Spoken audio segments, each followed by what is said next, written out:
So Danny Flexen here for Seconds Out. Delighted to be joined by British champion Dalton Smith. Dalton, how you doing, mate? Yeah, I'm all good. All good down here in the cold, sunny London. This is why they gave you a breakfast first, because they knew you'd have to be outside doing all these interviews.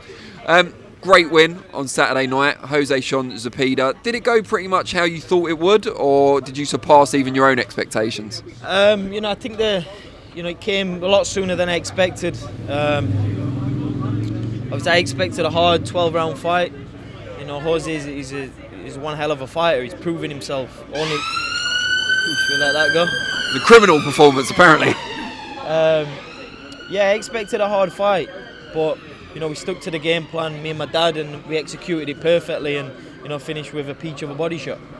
Do you prefer it when it's like that? You kind of got a highlight reel shot on camera now for that'll be replayed over time in your future fights. Yeah, it's always better. Like, the quicker the fight goes, it's better for us. The longer you're in there, there's more chance you're gonna get clipped yourself. So, like you say, you always want it to end as soon as possible. And we've seen the video online of that particular shot, that particular movement process being practiced in the gym. How often does that happen? How often do you get to replicate something that's, frame by frame what you'd worked on? Like you say, it's repetition, and that's why we do training camps. You work and work and work. Boxing works on reaction. Sometimes you don't really think, right, I want to do this shot. Like, everything's what you've been drilling over the weeks, and then it instantly comes off, and that's what that was, and we set the shot up perfectly. Now, a lot of the talk in the build-up was, of course, about you and Adam Azim. Was that? I know it wouldn't have distracted you because you're a professional, but how aware were you of all the talk surrounding it? To be honest, I just seen the funny side of it. I was liking the videos from Eddie and stuff. So just a text from, I think, Ben Shalom to Frank Smith to say that they won't be doing that fight next, but they haven't officially pulled out. So I guess I expected them to pull out before this fight, but I guess part of them is thinking if Dalton Smith was to get beat, we might take the fight, which, but then it becomes a little bit embarrassing. I think they've got a show next week. If Dalton Smith looks good and wins, you guys are going to be saying, are you fighting Dalton Smith? And you have to, you really have to think about your fighter at this point, because your job is to come out here and speak on your fighter's behalf. And Adam Azim would fight Dalton Smith, but he's basically going to be told that he's not good enough or he's not ready right now to fight him. And that's difficult from a confidence perspective. But you also get a load of stick off fans. So you need to come out and say, right, we've spoken to the training team. Adam Azim wants this fight. We feel he's not on Dalton Smith's level at the moment. We think he's going to be there, but we're not going to. But then it's difficult when you've been talking about fighting Keyshawn Davis, fighting all these people. So, look, we understand the hype game, but it's just a bit embarrassing. Yeah, it was just, staying focused. I had one hell of a fight in front of me to focus on, and like I say, it's all learning. I kept my head on my shoulders, stayed focused, blocked out all the noise, and went in there and got the job done. You respect Adam, you know him. Do you think he doesn't want to fight you, or do you think it's his team that are guiding that process? I don't think I can really say on that. Round two, we've got water flying everywhere. But I don't think I can really say on that. I'm just watching this water falling in. Doesn't get you. Yeah. I can't really say on that. That's only them who know. But the only thing for me is, I'd like a decision. Like I said, he's nothing disrespectful towards Adam. He's a respectable guy, and I respect him. But like you say, the European title is something I want, and he's just a guy in the way for that. And you got purse bids called against Adam for both the British and the European title. Is it the European title that's the main motivator for you, rather than a fight with Adam Azim?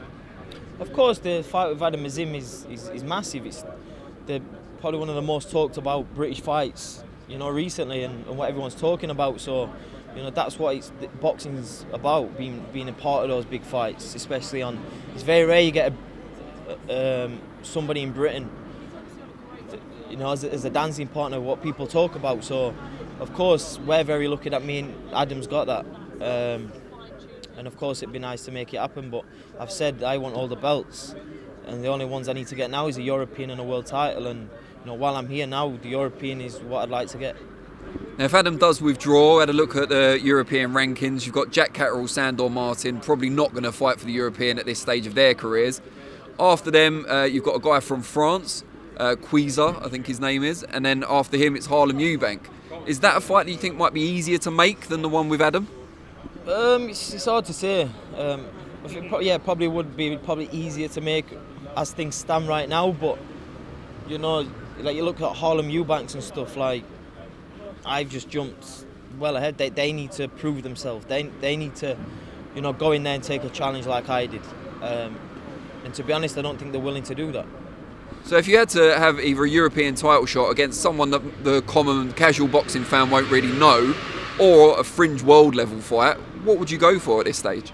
Of course, it'd make more sense to go for a world, like you say, a world fringe level fight, but for the right opponent, and you know, if it makes sense, I'd like a European title. Is there anyone on your radar in terms of that world level stuff? I know a lot of people calling out Adrien Broner at the moment, for example. He's now got a fight in the books, but he's kind of that big name, probably slightly past his best, but still enough to teach you a few things in there.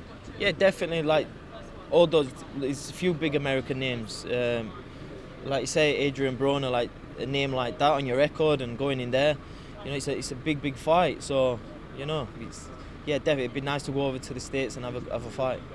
Now, in recent times, we've seen the big 5 versus 5 matchroom against Queensberry show announced, the weights at least. Your weight is nowhere near any of them, so it's not like you could go up or down to be a part of it. Are you kind of envious at all about that? And which fights would you most like to see on that show?